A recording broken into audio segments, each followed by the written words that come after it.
নমস্কার। গল্পের বৈঠকখানায় আজকে আমরা শুনব শ্রী সমরেশ বসুর সৃষ্ট চরিত্র গোয়েন্দা অশোক ঠাকুরের অন্দর মহলের প্রথম পর্ব। গল্পটি নেওয়া হয়েছে অশোক ঠাকুর সমগ্র ৩ থেকে। গল্পটি যদি আপনাদের ভালো লেগে থাকে লাইক বাটনটি প্রেস করে দেবেন এবং কমেন্টে আপনাদের মতামত জানাতে ভুলবেন না। অশোক ঠাকুর বসেছিল বাইরের বৈঠকখানার বাড়িতে ওর নিজের ঘরে। বেলা ১১টা বেজে গিয়েছে। রবিবার ছাড়া কোনোদিনই সকালবেলার আড্ডা জমে না। বন্ধু বান্ধবরা এখন অধিকাংশই চাকুরিজীবী অথবা অন্য কোনো পেশায় আছে। যারা বেকার তারাও নানান ফিকিরে থাকে। ফলে যাকে বলে উইকডেজ, সেই দিনগুলোতে সকালবেলা ওর ঘর ফাঁকাই থাকে। অবশ্য অয়স্কান্ত, ফটিক যার ডাক নাম, সে ছিল। ফটিকেরও আর বেশি দিন সকালবেলা আড্ডায় উপস্থিত থাকা চলবে না। সিএ করবার পর এখন ওর বেকার বসে থাকার কথা না, কিন্তু মনের মতন একটা ফার্ম বা সেরকম ভালো সিএ কাম লয়ার জুটছে না যার আর্টিকেল হিসেবে কাজে যোগ দিতে পারে। অথচ ফটিক আরও একটা বিষয় ভালো রকম অনুশীলন করেছে, যা দিয়ে ও জীবিকার কথা ভাবে না, তা হলো ক্যারাটে। দেখতেও তেমনি একটা বলশালী না, যাকে বলে শরীরের গোছা গোছা মাংসপেশি নেই, কিন্তু শক্ত পেটানো লম্বা শরীর। তুলনায় অশোক ছোটখাটো মানুষ, দেখলে বোঝাই যায় শৌখিন তরুণ। ক্ষীণজীবী না, স্বাস্থ্য বেশ উজ্জ্বল, চোখে মুখে একটা গভীরতা আছে। ও একটা বইয়ের পাতা উল্টাচ্ছিল। ফটিক একটা ইংরেজি পত্রিকার সদ্যকল্পক্রম নিয়ে গভীর মনোনিবেশে শব্দের ধাঁধা মেলাবার চেষ্টা করছে। অশোকের ঘর চুপচাপ থাকলেও ওর বর্দার ঘরে এখন ধ্রুপদ ধামারের চর্চা চলছে চড়াসরের ঝংকারে। মেজদার ঘরে জ্যোতিষ চর্চার প্রচণ্ড বিতর্ক চলছে নানান গ্রহ নক্ষত্রের অবস্থা ও তার প্রতিক্রিয়া নিয়ে। কলকাতার উপকণ্ঠে এই ঠাকুর বাড়িকে এখন লোকেরা পাগলের বাড়িই বলে। ৩ ভাইয়ের কেউই বিয়ে করেনি, করবার কোনো লক্ষণও নেই। বড় ছেলে গানের চর্চায় চুল পাকিয়ে ফেলেছে, মেজ জ্যোতিষে চুল পাকাতে বসেছে, কনিষ্ঠতম অশোক মেতে আছে অপরাধ তত্ত্ব নিয়ে। বয়স হলো প্রায় ৩০। ইতিমধ্যেই কিছু দুরূহ রহস্য উদ্ধার করে কলকাতা পুলিশের উচ্চমহলেও যথেষ্ট সুনাম করেছে। অশোক হঠাৎ খোলা দরজা দিয়ে বাইরে তাকালো। বর্দা মেজদার ঘরের গানের চিৎকার, জ্যোতিষচর্চা, চড়াসরের বিতর্কের মধ্যেও অস্পষ্ট মৃদু আড়ষ্ট খসখস শব্দটা ওর কানে এসেছে। ফটিকের দিকে তাকিয়ে দেখলো ও শব্দের ধাঁধায় নিমগ্ন। বাইরের চওড়া রকের ওপর খসখস শব্দটা কানে আসার মতো নয়, কিন্তু অশোকের মন আর দৃষ্টি বইয়ের দিকে থাকলেও ওর শ্রবণেন্দ্রিয় হঠাৎ সচকিত হয়ে উঠল। বলল, ভদ্রলোক ঠিক করতে পারছে না ঠিক জায়গায় এসেছে কিনা। ফটিক অবাক চোখে মুখ তুলে তাকালো। কার কথা বলছিস? এখনো দেখতে পাচ্ছি না, পায়ের শব্দটা শুনছি। বর্দা মেজদার ঘরের চিৎকার চেঁচামেচি শুনে ভদ্রলোক ঘাবড়ে গেছেন, ভাবছেন কোথায় এসে উঠলাম, কোন দিকে যাবেন ঠিক করতে পারছেন না। ফটিক ভুরু কুচকে বাইরের দিকে দেখল। টের পেলি কি করে কেউ এসছে কিনা? কুকতলা ক্ষয়ে যাওয়া পুরনো জুতোর শব্দ পেয়েছি। ভদ্রলোক বলেই মনে হচ্ছে, তবে বোধহয় শহরের মানুষ নন। মনে হচ্ছে ভদ্রলোক আমার কাছেই এসেছেন, একটু বাইরে গিয়ে দেখতো।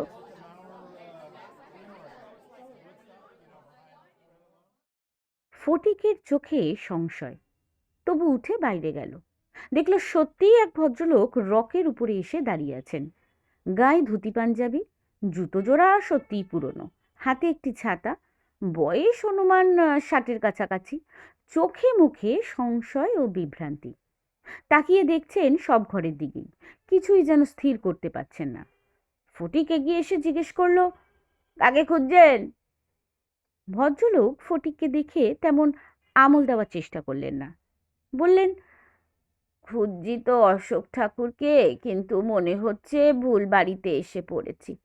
লোকে যে কি সব বাজে বাজে বাড়ি দেখিয়ে দেয়, এখানে তো শুনছি গান বাজনা আর কি সব চিৎকার চেঁচামেচি। কথাগুলো বলে ভদ্রলোক ফিরে যাবার জন্য ঘুরে দাঁড়ালেন। ফটিক মনে মনে হেসে বলল, আজে বাজে বাড়ি আপনাকে দেখিয়ে দেয়নি, এটাই অশোক ঠাকুরের বাড়ি। অ্যাঁ? ভদ্রলোক ফিরে দাঁড়ালেন। সত্যি? তা উনি কি গান বাজনা করেন নাকি? ফটিক বলল, আরে না না, উনি বই পড়ছেন, গান করছেন ওর বড়দা, আর মেজদা জ্যোতিষ নিয়ে আলোচনা করছেন। ও, তাই বলুন।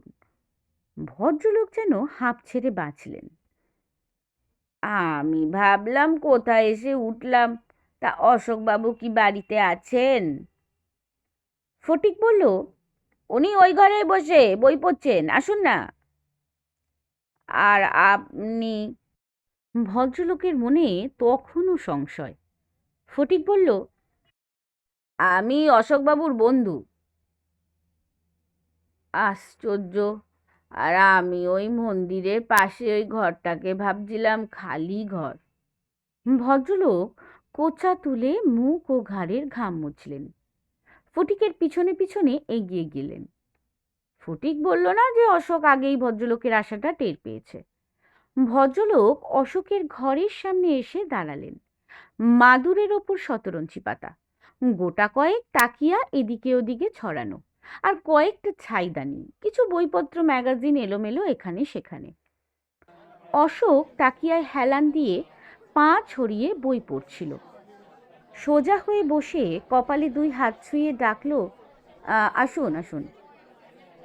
ভদ্রলোক জুতো জোড়া বাইরে খুলে ছাতা নিয়ে ঘরের মধ্যে ঢুকলেন। অশোক বলল, বসুন, আমার নাম অশোক ঠাকুর। আশ্চর্য, আপনার বয়স এত কম তো ভাবতে পারিনি। ভদ্রলোক বিস্ময়ে নমস্কার করতেই ভুলে গেলেন। অশোককে দেখতে দেখতে ছাতা পাশে রেখে বসলেন। অশোক হেসে বলল, মনে হচ্ছে আপনি অনেক দূর থেকে আসছেন। হ্যাঁ, তা আসছি। ভদ্রলোক অবাক চোখে তাকিয়ে বললেন, সেই প্রথম ট্রেন ধরে এসেছি। অশোক বলল, বুঝেছি, পাড়াগাঁয়ের রাস্তা বেশ খানিকটা হেঁটে ট্রেন ধরতে হয়েছে, তাই তো? কি করে বুঝলেন? ভদ্রলোক আরও অবাক হলেন। অশোক বলল, আপনার জুতো ছাতা জামা কাপড় সবই দেখে বোঝা যাচ্ছে। তা কোথা থেকে আসছেন? মনে হচ্ছে রাস্তায় বৃষ্টিও হয়েছে, কাদা মারাতে হয়েছে। ভদ্রলোক নিজের জামা কাপড়টা দেখলেন, ছাতাটা দেখলেন, বাইরের রাখা জুতো জোড়ার দিকে লক্ষ্য করলেন। অবাক হেসে বললেন, হ্যাঁ হ্যাঁ হ্যাঁ, ঠিকই ঠিকই বলেছেন, আসছি সেই পাটুলি থেকে। হুগলির পাটুলি নয়, বর্ধমানের পাটুলি। আমার নাম বৈদ্যনাথ রায়, আসলে শাণ্ডিল্য গোত্রীয়, নবাবী আমলে পাওয়া রায় উপাধি। আদি বাড়ি ছিল মুর্শিদাবাদে 100 বছর আগে, তারপরে পাটুলি। লোকে আমাদের এখনো জমিদার বলে, তবে তাল পুকুরে ঘটিও ডোবে না। 3 শরিকের ভাগাভাগি জমি যা আছে কোনো রকমে চলে যায়, তবে ছেলেরা চাকরি ব্যবসাও করে। আমার 2 দাদা মারা গেছেন। রায়বাড়িতে বড় বলতে এখন আমিই আছি, আর ওই বড় শরিক বলতে আমার ভাইপো নীতিশ রায় ছিল। 3 সপ্তাহ আগে খুন হয়েছে। অশোক বইটা একপাশে রাখল। কিন্তু গ্রামের নাম পাটুলি তো না, পাটলি। ব্রজনাথ থমকে গেলেন। এক মুহূর্ত অশোকের দিকে ভুরু কুঁচকে তাকিয়ে দেখলেন, তারপর মাথা ঝাঁকিয়ে বললেন, ও বুঝেছি, ওই খবরের কাগজে নীতিশের খুনের ঘটনাটা পড়েছেন। হ্যাঁ হ্যাঁ হ্যাঁ, পাটলি আসল নাম, তবে আমাদের মুখে পাটুলি। স্টেশনে পাটলি বলেই লেখা আছে। গ্রামটা কিন্তু স্টেশন থেকে বেশ দূরে, ওই গঙ্গার ধারের কাছাকাছি। নীতিশের খুনের জন্যই তো আপনার কাছে এসেছি। অশোক বলল, নীতিশবাবু তো রাজনীতি করতেন, তার দলের লোকেরা বলছে এটা পলিটিক্যাল মার্ডার। খবরের কাগজেও তো তাই বলছে দেখলাম, কিন্তু প্রমাণ করা যায়নি। পুলিশ কারোকে এখনো গ্রেপ্তারও করেনি। ব্রজনাথবাবু বললেন, সবই তো জানেন দেখছি, কিন্তু আমি তো বাবা, আপনাকে আর কি বলবো, ছেলে মানুষ বাবাই বলি। আমি বড় বিপদে পড়েছি। বিপদ না বলে জঘন্য অপবাদও আমার নামে দেওয়া হচ্ছে। আমি নাকি নীতিশকে লোক লাগিয়ে খুন করেছি। পুলিশের মতিগতিও সুবিধের নয়, তারাও সেই রকম সন্দেহ করছে। আমাকে থানায় ডেকে জিজ্ঞাসাবাদও করেছে। আর বুঝুন, থানা কি এখানে? সেই পূর্বস্থলীতে। কারা বলছে আপনি খুন করেছেন, আর কেনই বা বলছে? অশোকের দৃষ্টি ব্রজনাথের চোখের দিকে। ব্রজনাথ বললেন, কারা আবার? সেই যে নীতিশের ভাই বোন তো কেউ নেই, বিয়েও করেনি। আমাদের আরেক শরিক কথাটা রটাচ্ছে, তার সঙ্গে গায়ের মাতব্বরেরাও আছে। নীতিশকে খুন করিয়ে আমি নাকি ওর যাবতীয় জমি জমা সম্পত্তির মালিক হতে চাই, যেন হাতের মোয়া। আসলে নীতিশের সঙ্গে আমার ঝগড়া ছিল, বাক্যালাপও ছিল না। এখন এই অপবাদের হাত থেকে আপনি আমায় বাঁচান। নীতিশবাবুর সঙ্গে আপনার ঝগড়া কি নিয়ে? বাক্যালাপি বা ছিল না কেন? সে বাবা অনেক ব্যাপার।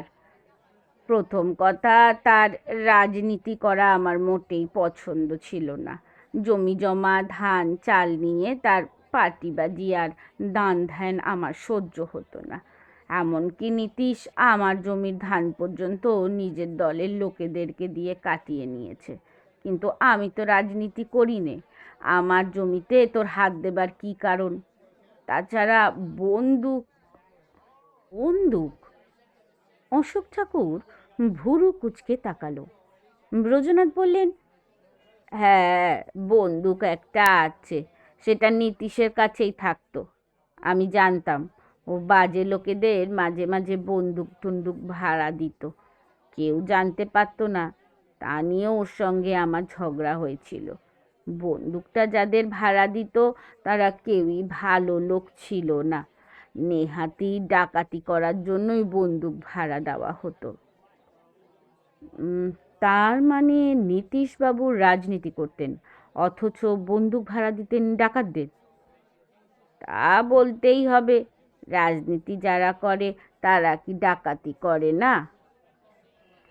কিন্তু দলের লোককে ভাড়া দেবে কেন? তা তো এমনিতেই দিতে পারতেন। তা পারতো, কিন্তু দিত না। আমি জানি ও টাকা নিয়ে বন্দুক ভাড়া দিত। এটা আমি পুলিশকে জানাবো বলে ওকে ভয়ও দেখিয়েছিলাম। সত্যি কি আর জানাতাম? ব্যাপারটা তো খারাপ। তাছাড়া ওর যা সম্পত্তি জমি জমা, সেসব নিয়েও একলা ভোগ করবে কেন? আমাদের দেবে নাই বা কেন? চোখের সামনে দেখছিস আমরা কষ্টে আছি, অথচ তুই কতগুলো উড়নচণ্ডে বদমাইশকে ধান টাকা দিয়ে পুষছিস। লোকেরা সবই জানতো। ওসব নিয়ে ওর সঙ্গে আমার মন কষাকষি ছিল। তাই বলে আমি ওকে খুন করব কেন? আমার লাভটা কি? লাভ? লাভ নীতিশবাবুর জমি সম্পত্তি। নীতিশবাবুর বাপের এক ছেলে, বিয়ে করেননি, উইল টিলও তো কিছু করেননি বোধহয়। না করলে এতদিনে জানা যেত। তাহলে তাহলে নীতিশের সম্পত্তির ওয়ারিশ তো আপনারাই, আপনাদের দুই শরিকের ওয়ারিশ, তাই না? অশোক ঘাড় কাত করে তাকালো। ব্রজনাথ বললেন, ব্যাপারটা তাই দাঁড়াচ্ছে। সেই জন্যই তো আপনার কাছে এসেছি। প্রমাণপত্র কিছু নেই, অথচ আমার নামে অপবাদ দেওয়া হচ্ছে নীতিশকে আমি খুন করেছি। মতলবের দিক থেকে দেখতে গেলে আমরা দুই শরিক মিলে ওকে খুন করতে পারি। অন্য শরিকের কথা জানি নে। আপনাকে বলতে এসেছি আমি খুন করিনি, বরং নীতিশকে মনে মনে ভালোই বাসতাম। শত হলেও ওর বাবার পরে আমিই তো অভিভাবক। আমি ওর ছোট কাকা। দাদাদের আর কেউ বেঁচে নেই। ওকে বিয়ে দেওয়ারও চেষ্টা করেছি জানেন, আর কেউ চেষ্টা করেনি, একমাত্র আমি। সত্যি কথা বলতে কি, আমার ওর ওপর রাগ ঝাল থাকলেও না, নীতিশ বুঝতো যে ছোট কাকা ওর ভালোই চায়। এমনকি আমার বড় মেয়েকে বলেও ছিল আমার সম্বন্ধ করা মেয়েই বিয়ে করার ইচ্ছে আছে ওর। অশোক গম্ভীর স্পষ্ট স্বরে বলল, শুনুন ব্রজবাবু, আপনি যা বলছেন তাতে আপনার ওপর সন্দেহ ঘোচে না। আপনাকে যুক্তির ঊর্ধ্বে বিশ্বাস করা ছাড়া আর কিছুতেই আপনার বা অন্য শরিকের মতলবকে বিশ্বাস করার কোনো কারণই নেই। হয়তো প্রমাণ করা যাবে না, সেটা আলাদা কথা। এখন প্রশ্ন হচ্ছে, অন্য শরিককে বাদ দিয়ে আপনাকেই কেন এই অপবাদ দেওয়া হচ্ছে? ব্রজনাথ অসহায়ভাবে দুহাত তুলে বললেন, সেটারই তো কোনো কারণ আমি বুঝতে পারছি না। এটা অন্য শরিকের চালও হতে পারে। পুলিশে তাদেরও জিজ্ঞাসাবাদ করেছে, কিন্তু আপনাকে বলছি এসব ফালতু ফালতু। পুলিশ কোথাও কিছু করতে না পেরে এখন আমাদের নিয়ে পড়েছে। আমি কাটোয়ায় গেছিলাম আমার এক উকিল বন্ধুর সঙ্গে পরামর্শ করতে, কেননা এ তো সাপ নিয়ে খেলা হচ্ছে না। পুলিশ আসল খুনিকে ধরতে না পেরে এখন হাতের কাছে যা পাচ্ছে তাই নিয়ে টানাটানি করছে। আমার উকিল বন্ধুর পরামর্শেই আপনার কাছে এসেছি আমি। তা কি বলছেন আপনার উকিল বন্ধু? অশোকের চোখে ভ্রুকুটি সন্দেহ। ব্রজনাথ বললেন, উকিল বন্ধুর পরামর্শ হলো, পুলিশ যাই বলুক আমাকে খুনি হিসাবে প্রমাণ করতে পারবে না, কিন্তু এ অপবাদ থেকে তো অব্যাহতি পেতে হলে খুনিকে ধরবার জন্যে আমাদের কিছু করা উচিত। তাই সে আপনার কাছে আমাকে আসতে বলল। বলতে বলতে ব্রজনাথ হঠাৎ হাত জোর করে ব্যগ্র ব্যাকুল স্বরে বললেন, আমি জানি আপনিও হয়তো আমাকে সন্দেহ করছেন, তবু আমি আপনার কাছে ছুটে এসেছি।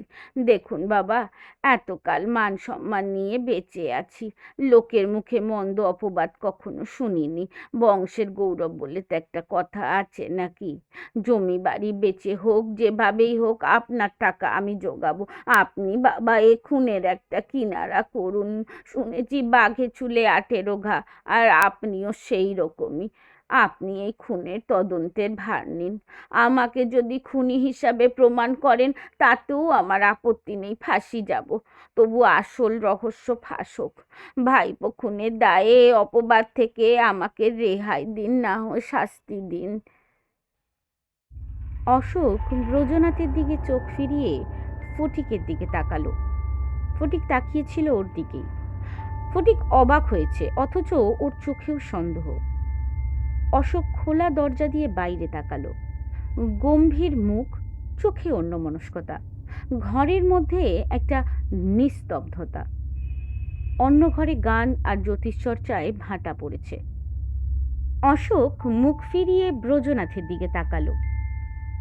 এখন ওর চোখে জিজ্ঞাসু অনুসন্ধিৎসা, কিন্তু ভ্রুকুটি সন্দেহের ছায়া নেই। জিজ্ঞেস করলো, নীতিশবাবুকে তো কুপিয়ে মারা হয়েছে তাই না? হ্যাঁ, গলায় ধারালো দা বা কুড়ুল এরকম কিছু দিয়ে কুপিয়ে মেরেছে। বাড়ির সামনের অংশে বাগানে বসেছিল, প্রায় চেয়ার পেতে সন্ধেবেলা ওখানেই বসতো। ওর বন্ধুরাও আসতো সেই সময়, রাত্রি অবধি আড্ডা হতো। নীতিশ তো আবার গ্রামের হাই স্কুলে পড়াতো। লেখাপড়ায় তো খারাপ ছিল না, বর্ধমান ইউনিভার্সিটি থেকে MA পাশ করেছিল। ঘটনাটা কখন ঘটে? ওই ওই সন্ধেবেলাতেই। সেদিকে আমরা এমনিতেই যাইনি। ওর বাবার আমলের চাকর ওই বুড়ো পিতু কয়েকটা চেয়ার এনে দিত, আর একটা টেবিল আর হ্যারিকেন। বন্ধুরা আস্তে আস্তে সন্ধে উতরে যেত, আড্ডা চলতো অনেকক্ষণ। শুনেছি। ব্রজনাথ থেমে গেলেন। অশোক কোনো কথা বললেন না, ব্রজনাথের মুখের দিকে তাকিয়ে রইল। ব্রজনাথ একটু গলা খাঁকড়িয়ে বললেন, মানে আর কি, কোনো দিন চোখে দেখিনি, শুনেছি। শুনেছি রাতে নাকি ওরা ওই মদ টদ খেত, কিন্তু খুনের দিন মদের বোতল টোতল কিছুই ছিল না। বন্ধুরা আসবার আগেই যা ঘটবার ঘটে গেছিল। অশোক বলল, তার মানে খুনি ওত পেতেছিল, তাই না? বাগানের চেয়ারে গিয়ে নীতিশ বসবার পরেই ওর বন্ধুরা আসবার আগে খুনি তার কাজ করেছিল। হ্যাঁ হ্যাঁ, ঠিক তাই। কারণ বন্ধুরা আসার আগেই পিছু হেরিকেন নিয়ে এসে নীতিশকে গলা কাটা অবস্থায় দেখতে পেয়ে চিৎকার করেছিল। অশোক জিজ্ঞাসা করলো, গলা কাটা মানে কি? একেবারে বলি নাকি? না না, ওই ধর্মন্ডু আলাদা হয়ে যায়নি, ওই চোয়ালের নিচে গলার ধার দিয়ে কোপ মেরেছিল। রৌদ্রনাথের মুখে যন্ত্রণার ছাপ, গলার স্বর রুদ্ধ হয়ে এলো। মাথার পিছন দিকেও একটা কোপ লেগেছিল, কিন্তু ওই গলার কোপেই আর কি মারা যায়।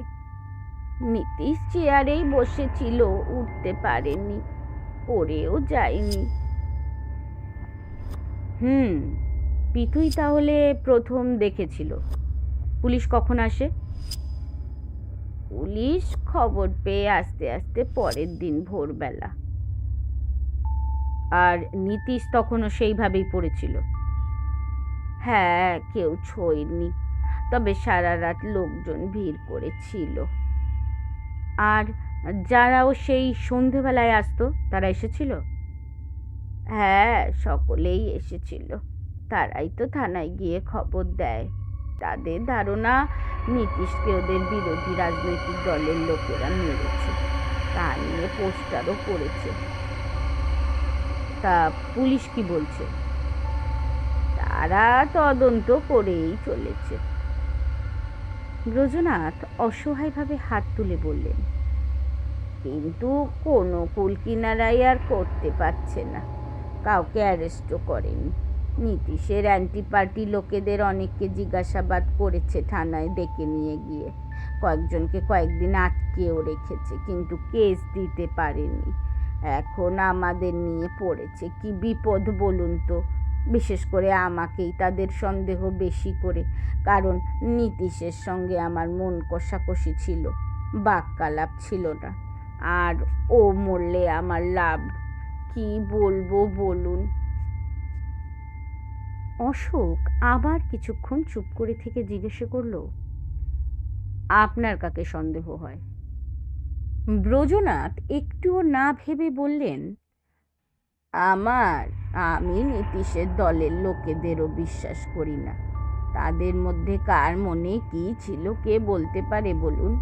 বিশেষ করে ও যাদের ওই বন্দুক ভাড়া দিত, তাদের সঙ্গে কোনো রকম বিবাদ হতে পারে। আবার ওর ওই অ্যান্টি পার্টির লোকেরাও মারতে পারে। তার একটা কারণও আছে। ওই বেলের হাটের একজনকে তার কিছুদিন আগে গুলি করে মারা হয়েছিল। সে ছিল নীতিশের অ্যান্টি পার্টির লোক। এটা তারও বদলা হতে পারে। সেই গুলি করে খুন করার ব্যাপারে পুলিশ কারোকে গ্রেপ্তার করেছিল? করেছে। দুজনকে গ্রেপ্তার করে চালান দিয়েছে, ওই কেসও হয়েছে। তা তাদের কাছে কি বন্দুক পাওয়া গেছিল? শুনেছি কোনো বন্দুকই পাওয়া যায়নি, তবে তাদের বাড়ি তল্লাশি করে একটা পাইপ গান আর ওই কয়েকটি বোমা পাওয়া গেছিল। বেলের হাটার লোকটাকে কি পাইপ গান দিয়ে গুলি করা হয়েছিল? তা তো বলতে পারি নে বাবা, শুনেছি তাকে গুলি করে মারা হয়েছে, আর কয়েকজন সাক্ষীও দিয়েছে। নীতিশের খুনের কোনো সাক্ষী পাওয়া যায়নি? না, সাক্ষীর মধ্যে ওই একমাত্র পিতু, যে ওই অবস্থায় নীতিশকে দেখেছিল। অশোক ফটিকের দিকে তাকালো। ফটিক বলল, কিছুই বোঝা যাচ্ছে না। পুলিশের ভূমিকাটা কি? খুনিকে কি কভার করছে নাকি? অশোক ঠোঁট টিপে হেসে বলল, কভার করলেও 3 সপ্তাহের মধ্যে একটা কেস দাঁড় করাতে অসুবিধাটা কি? উদুর পিণ্ডি বুদোর গাড়ে চাপাতে না পারার কোনো কারণ তো আমি দেখি না। ডিস্ট্রিক্ট অথরিটি বা চুপ করে আছে কেন? ব্রজনাথ তাড়াতাড়ি বললেন, না বাবা, না, তা বলা চলবে না। ডিস্ট্রিক্ট ম্যাজিস্ট্রেট নিজে আমাদের গায়ে এসেছিলেন। শুনেছি ওপর থেকেও পুলিশকে চাপও দেওয়া হচ্ছে, আর সেই চাপেই তো এখন আমার ওপরে বোঝো ঠেলা। নীতিশবাবুর বন্দুক কোথায়? এখন থানায় নিয়ে গেছে। অশোক বেশ খানিকক্ষণ চুপ করে রইল, তারপরে জিজ্ঞেস করলো, আচ্ছা, আপনার ভাইপোর চরিত্র কেমন ছিল? মানে মেয়ে মানুষের ব্যাপার। ব্রজনাথ দৃঢ় স্বরে বললেন, কোনো দোষ ছিল না, এমনকি ওর শত্রুও বলতে পারবে না। নীতিশের চরিত্রে ওসবের দোষ ছিল। মদ খাওয়ার কথা শুনেছি, দেখিনি। ও বাবা, সে কথা যদি বলো, মাঝে মাঝে তো আমিও একটু আধটু খেয়ে থাকি। অশোক হেসে উঠল, তাই নাকি? হ্যাঁ, মিছে কথা বলবো কেন বাবা? ঝাঁপানোর সময় অথবা দোল পূর্ণিমা সময় একটু খাই বই কি, সবাই জানে, আর অস্বীকার করার কি আছে? হুম, থানা বললেন পূর্বস্থলী না? হ্যাঁ হ্যাঁ হ্যাঁ হ্যাঁ, সে তো সদর থেকে অনেক দূর। আপনাদের গ্রাম থেকেও থানা বেশ দূরেই, তাই না? হ্যাঁ, তা হবে মাইল 10। আচ্ছা, তা আপনি এখন কি চান সেটা বলুন। ওই যে বললাম তো বাবা, আপনি কি টাকা চান বলুন, আমি দেব। এক্ষুনের একটা কিনারা করুন। আমার উকিল বন্ধু বলেছে আপনি বাবা হাত দিলে এ রহস্য ফাঁস হবেই। আমাকে অপবাদের হাত থেকে বাঁচান, আসল খুনিকে ধরিয়ে দিন। আমি আজ কিছু টাকা নিয়ে এসেছি। ব্রজনাথ পাঞ্জাবি তুলে কোমরের কষিতে হাত দিলেন। অশোক বলল, এখন টাকা রাখুন, আপনি আজ বাড়ি যান। আজ হলো মঙ্গলবার, আগামী শুক্রবার আপনার সঙ্গে আমার দেখা হবে। কোথায় দেখা হবে? ব্রজনাথ অবাক চোখে তাকালেন। আপনার গ্রামে, আপনার বাড়িতে। বলছেন বাবা, আমার পরম ভাগ্য। কিন্তু শুনুন, গ্রামে গিয়ে কারোকে কিছু কিন্তু বলবেন না, এমনকি আপনার বাড়ির লোক বা ওই শরিকদের কাউকেও কিছু বলবেন না। আমরা দুই বন্ধু মিলে যাব, আপনার আত্মীয় সেজে। কেবল আপনার গিন্নিকে বলবেন, তা নইলে অসুবিধে হবে। আপনার ছেলে মেয়েরা? কেউ নেই বাবা। বড় ছেলে কলকাতায় চাকরি করে, শনিবার রাতে যায়, সোমবার সকালে ফিরে আসে। আর মেয়েদের বিয়ে হয়ে গেছে। ছোট ছেলে ক্লাস 10-এ পড়ে। আমি বউকে শিখিয়ে রাখবো, আপনাদের বাছা বাছা করে তুলে নেবে। অশোক হেসে বলল, আচ্ছা আচ্ছা, ঠিক আছে, আপনি এখন আসুন। ব্রজনাথ তবু একটু দ্বিধা করলেন। না, মানে কিছু টাকা নিয়ে এসেছিলাম। থাক, ওসব পরে হবে। আচ্ছা, একটা কথা বলে যান তো, নীতিশবাবুকে যে অস্ত্র দিয়ে মারা হয়েছিল সেটা কি পাওয়া গেছে? না, সেই জন্যই তো বোঝা যাচ্ছে না দা দিয়ে না কুড়ুল দিয়ে মেরেছে। তা ময়না তদন্তের রিপোর্ট পাওয়া যায়নি? আমরা কিছুই পাইনি। পুলিশ আমাদের কিছুই বলেনি, বলতেও চায় না। গ্রামের পুলিশ যে কি চিজ তা বাবা আপনাদের শহরের লোককে বোঝাতে পারবো না। অশোক মাথা ঝাঁকিয়ে উঠে দাঁড়ালো। ব্রজনাথ ছাতা হাতে উঠে দাঁড়ালেন। শেষ হলো আমাদের আজকের গল্প, শ্রী সমরেশ বসুর লেখা অন্দরমহলের প্রথম পর্ব। এরকমই ভিন্ন স্বাদের আরও গল্প শোনার জন্য আমাদের চ্যানেলটিকে সাবস্ক্রাইব করুন এবং বেল আইকনটি প্রেস করে দিতে ভুলবেন না। বই পড়ুন, গল্প শুনুন, আরও ভালো থাকুন। নমস্কার।